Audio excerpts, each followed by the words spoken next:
Assalamualaikum warahmatullahi wabarakatuh. Materi yang akan saya paparkan ialah P3K pokok-pokok tindakan pertolongan, pembalutan, pembudayaan, dan transformasi.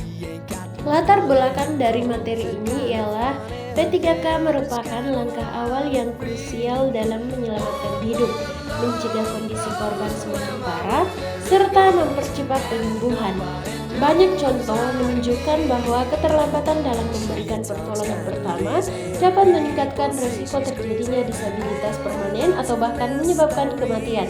Oleh karena itu, pemahaman mengenai dasar, prinsip, tindakan, dan peralatan yang terkait dengan P3K sangat diperlukan tidak hanya oleh tenaga medis, tetapi juga oleh masyarakat umum, guru, dan petugas di lapangan. Nah, materi yang pertama ada pokok P3K dan prinsip dasar pertolongan pertama. Pertolongan pertama pada kecelakaan atau P3K adalah tindakan awal yang diberikan kepada seseorang yang mengalami cedera atau keadaan gawat darurat secara tiba-tiba sebelum mendapatkan penanganan medis lebih lanjut, menurut Kemenkes RI 2021. Tujuan utama P3K adalah menyelamatkan jiwa korban, mencegah kondisi yang lebih parah, dan membantu pemulihan sementara. Prinsip dasar P3K dikenal dengan konsep DRSABCD, yaitu Danger, pastikan keamanan lingkungan, respon search kesadaran korban, Sound for Help panggilan bantuan, Airway jalan napas, Breathing, periksa pernapasan, Circulation, periksa sirkulasi darah, dan Defibrillation, gunakan alat AED jika tersedia. Selain itu, prinsip lain yang harus diperhatikan meliputi ketenangan penolong, kecepatan bertindak, ketepatan diagnosis awal, dan penggunaan alat seadanya secara efektif. Penolong juga wajib memperhatikan keselamatan diri sebelum menolong korban agar tidak menambah jumlah korban. Menurut Palang Merah Indonesia PMI 2022, keberhasilan P3K bergantung pada kemampuan penolong dalam mengidentifikasi kondisi korban dan memberikan intervensi yang tepat dalam waktu singkat. Materi yang kedua ada pokok-pokok tindakan pertolongan. Pokok-pokok tindakan dalam P3K dilakukan secara sistematis sesuai kondisi korban. Pertama, menilai situasi dan kondisi korban.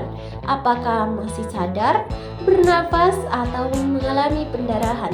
Kedua, melakukan penanganan awal sesuai prioritas, seperti menghentikan pendarahan, memastikan jalan napas terbuka, atau melakukan resusitasi jantung, paru, atau RCP.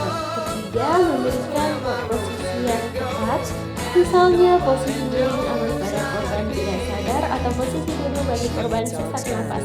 Keempat, melakukan tindakan pencegahan terhadap cedera lanjutan seperti menstabilkan tulang yang patah dengan dingin. Kemudian menurut Widodo dan Suryani 2023, langkah-langkah P3K harus mengikuti urutan ABCD, Airway, Breathing, dan Circulation yang disesuaikan dengan tingkat keparahan cedera. Selain itu, penting untuk selalu melakukan komunikasi dengan korban agar tetap tenang, serta melibatkan orang sekitar dalam membantu proses pertolongan. Kemudian materi yang ketiga ada pembalutan dan pembidayaan. Pembalutan atau bandaging bertujuan untuk menutup luka, menghentikan perdarahan, dan melindungi luka dari infeksi. Jenis pembalut yang digunakan antara lain kaset steril, perban elastis, dan pembalut segitiga. Pembalutan harus dilakukan dengan teknik yang tepat, tidak terlalu longgar agar tidak lepas, dan tidak terlalu ketat agar tidak menghambat aliran darah. Menurut Kemenkes RI 2022, pembalutan yang salah justru dapat memperparah luka atau menyebabkan nekrosis jaringan. Nah, langkah-langkah pembalutan yang benar meliputi yang pertama, cuci tangan dan gunakan sarung tangan bersih bersih. Yang kedua, bersihkan luka dari kotoran dengan antiseptik. Yang ketiga, tutup luka menggunakan pasta steril. Keempat, ikat perban dengan tekanan yang cukup. Dan kelima atau yang terakhir, ikat ujung perban dengan kuat tapi tidak terlalu ketat. Nah, sementara itu pembidaian atau splinting dilakukan untuk menstabilkan tulang yang patah atau sendi yang terkilir agar tidak menambah cedera. Bahan bidai bisa berupa papan kayu, koran tebal, atau bahan keras lain yang tersedia. Prinsip utama pembidaian adalah memastikan sendi di atas dan di bawah bagian yang patah ikut dipasangi bidai, kemudian dibalut dengan perban untuk menjaga kestabilan. Pembidaian juga dilakukan sebelum korban dipindahkan untuk mencegah rasa nyeri dan perdarahan berlebihan.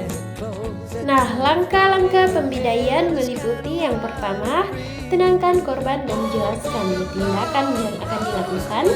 Yang kedua, jangan mengubah posisi tulang yang patah. Yang ketiga, meletakkan bidai di atas di sisi tulang yang patah. 4. Ikat dengan perban secara merata. Dan yang kelima atau yang terakhir, periksa sirkulasi darah setelah pembidaian. Nah, materi yang keempat ialah transportasi. Transportasi korban adalah proses memindahkan korban dari lokasi kejadian ke tempat yang lebih aman atau ke fasilitas kesehatan. Tujuannya untuk mencegah kondisi korban memburuk. Jenis transportasi bergantung pada tingkat cedera.